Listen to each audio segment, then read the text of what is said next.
Look at this, it's like CEN Racing is creating their own custom truck show, and they just added a new truck to the mix, the Ford F250 SD, and this truck looks epic. It's got new bumpers, it's got a lift kit on there, and a light package you have to see right now. That's right, this truck comes with an RGB rock lighting kit installed from the factory, and you can control it right here on the included transmitter with the 3rd channel. Let's see what your favorite color is. Red?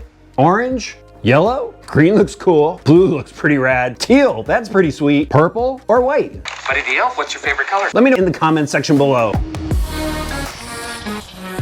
This truck comes in 2 different colors, the burnt copper and a Daytona blue. I think the burnt copper is pretty intense. Now the 250 shares the same cab as the F450. It also has the same mirrors, the same molded wipers. The big change is in the bed of the truck. As you can see, it's a little bit shorter of a bed and it doesn't have the step sides. However, they still have the bed liner in there, which is really cool. The miss on this body though is it doesn't have clear windows, and actually the back of the headlights and taillights are painted as well, which means you can't put their aftermarket buckets in there and have LED lights. And you can't see through the windows either. I really wish that they had a clear window with tinted decals. But where they made up for it is they now have separate bumpers on this truck. Absolutely love the look of this molded bumper. We've got hooks on the front, we have lenses for LED lights, and same in the rear. Really cool molded rear bumper, shackles, even some texture on it, some clear lenses to put LED lights in, and it's boxed out so you can put in a trailer hitch. The last exterior feature we need to check out is the wheel and tire package. It has licensed KG1 forged wheels on here. These have the gunmetal wheels, and the Daytona Blue has a silver style wheel, and they're wrapped in Fury Country Hunter tires. I love the look of it, however, is it a little bit too small? Let me know if you think these wheels are scaled to the truck.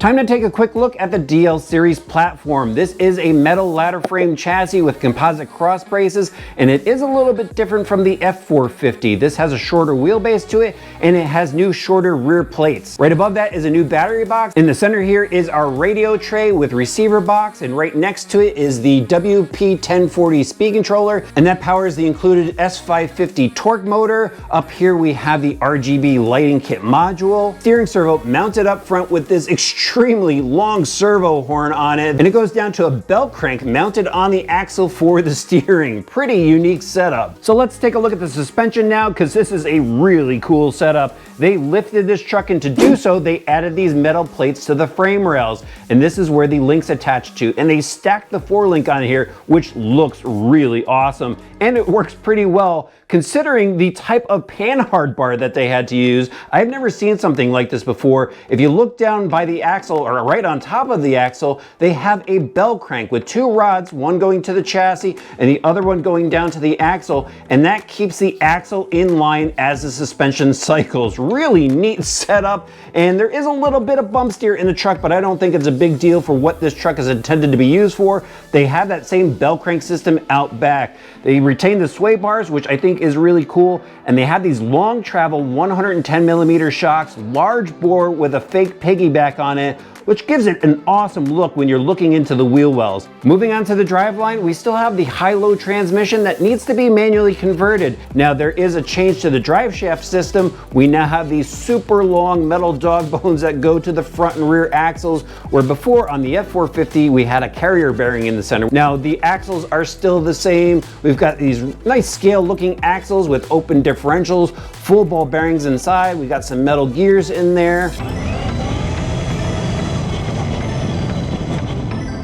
Finally, I wanted to show you guys the rock lights. There are the circuit boards right there with 2 LEDs per corner. This is really what's gonna turn some heads when you're driving this truck. So I bet there's some people watching with the CEN F450 wondering if you could put some of these new parts on your truck. Well, I've got something really cool to show you, but it's at the end of the video. Right now, I'm gonna grab a charge pack and maybe even my boat trailer and take the 250 out for a drive.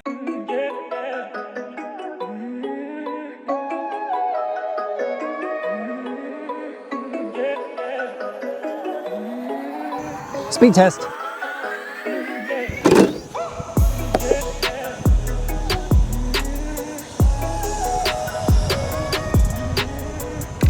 Eight. We hit 8 out of the box on 2S.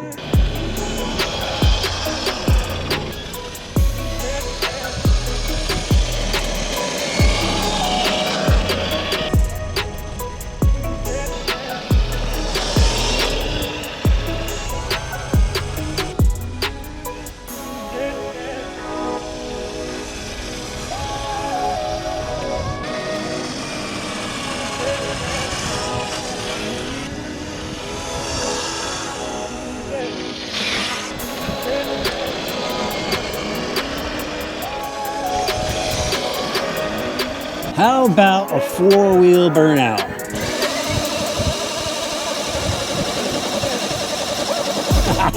Yeah, we've got tire marks. Let's test out the rims.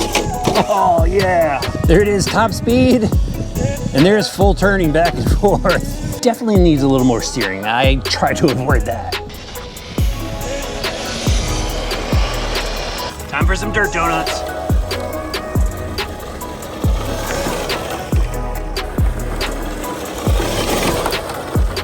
Time to hitch up the boat to the 250 and see if I can back it up into the water. I'm not good at this.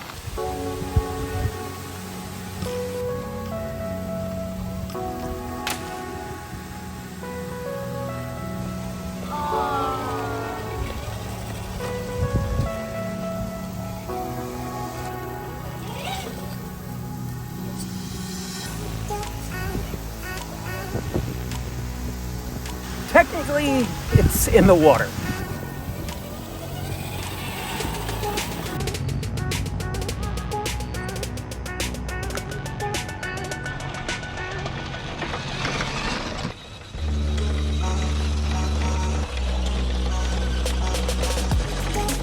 Okay, F450 fans that have been patiently waiting, I have some good news for you. The upgrades and updates you see on this truck will be available for your truck as well. That's what these packages are in front of me. This is the bumper set, we've got the rock lights, and the lift kit. These are gonna be available very soon. So I think Blue Oval fans are really gonna like this new F250. I know there is a huge fan base for it in the full-scale automotive world, and I think in the RC world as well. You know, these trucks have really gained a following, and I think we're just gonna see more and more people get into it. It's just a different mindset. That's what you really have to think of. Yeah, it was a little slow right out of the box. That's because it's set in the torque gear. And you could go, of course, swap that out for the high speed setup with the stock transmission if you want a little bit more speed out of it. But I like just cruising around with it. It's really about showing off. I did find that the steering endpoints weren't totally adjusted right. I was able to get a little bit more steering out of it by adjusting the radio system, but still, it's about cruising around. It's about looking cool. The most memorable moment for me was backing up that boat trailer. I am not very good at that. Props to all the tractor trailer drivers, but it was just so cool to challenge myself with that trailer setup. I mean, this thing just looks so awesome driving around. There are a lot of aftermarket companies popping up all over the place, creating some really neat parts for these trucks. And I think we're just gonna see this segment keep expanding, and CEN Racing is leading the way.